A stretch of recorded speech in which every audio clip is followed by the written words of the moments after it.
Hello everybody and welcome back, and in this tutorial I will show you some of the advanced use of the NMAP, which is basically using the scripts that are already pre-installed in Kali Linux. Now, scripts can be used for anything, to discover, for example, SSH host key, to discover some of the vulnerabilities, to SSH brute force, to basically do a bunch of things. As we will see right here, there are a bunch of scripts that are already in our Kali Linux machine. So first of all, in order to get to them, you just want to change your directory into the user share nmap, and if you go into that directory and type here ls, you will see a subdirectory called scripts. Now let me enlarge this right here. So if you change your directory to scripts and type here ls, you will see that it will print out a bunch of these .nse files, which are basically the already pre-installed NMAP scripts that you can use for basically any type of scan you want. So for example, let me just show you first of all how to use them. So if you type here nmap, you will see the -- script option, which is right here, and then basically you type here equals and then the name of the script.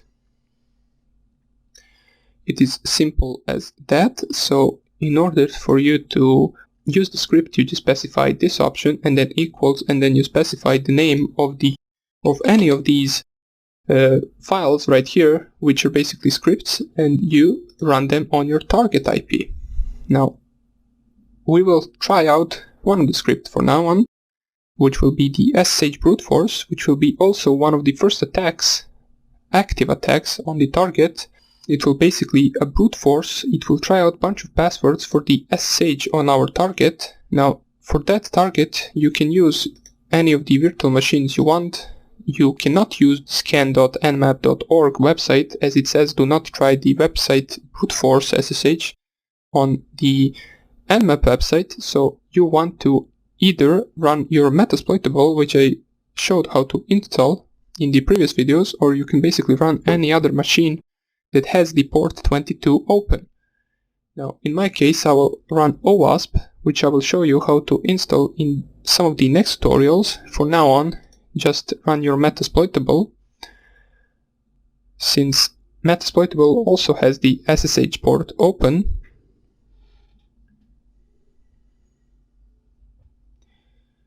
So let me just wait while this opens right here. It doesn't take long. It will basically prompt me with username and password soon. It's pretty similar to the Metasploitable. This is just a virtual machine that runs a bunch of the vulnerable programs on it. So as you can see, starting app, armor profile, starting PostgreSQL database, and a bunch of these other stuff. This is the machine that we will use in the next section, which would be web pen testing. So let me just log in right here. And we don't need this anymore. We just need to find out what the IP address of this machine is, which is 192.168.1.7. So if we only scan the host for now on with the nmap, so we do a basic scan, you can see that it finishes relatively fast and it gives us a bunch of these ports open, only TCP ports, and as you can see we have the 22 TCP SSH port open. Now while scanning Metasploitable, you should also have this port open, so as long as this port is open on the target machine, you can run this scan. So the script that we are looking for, if we type here, we want to find the SSH script. So in order to narrow our options, let us just type here ls, and then we pipe that into grep SSH. So it will only show us the scripts that have SSH in their name. Now from all of these we can use any of these, but for now on I will just use the ssh brute.nse.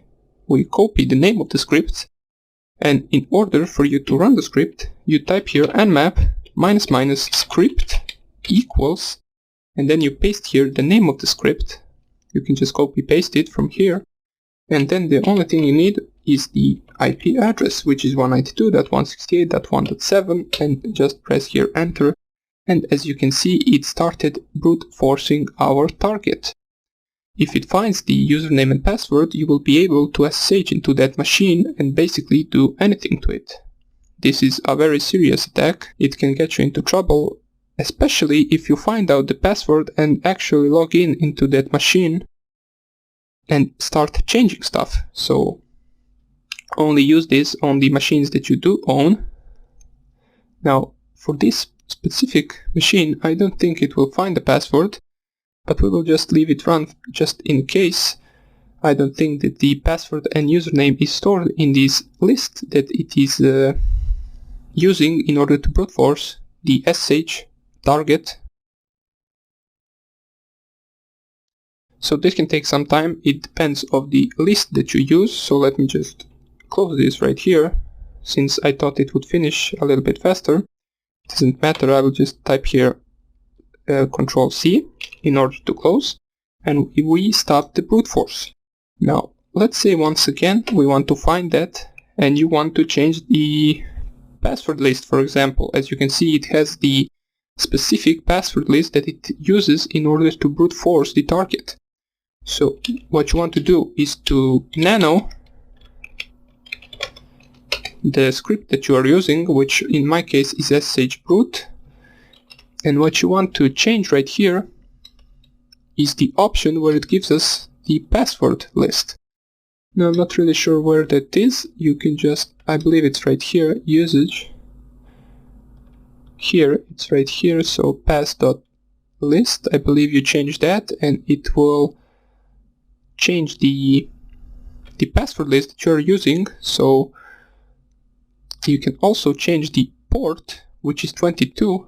Basically, SSH will most likely always run on the port 22, but there are cases where the people run stuff on the other ports just to prevent the attacks, so you might be needing to change that as well.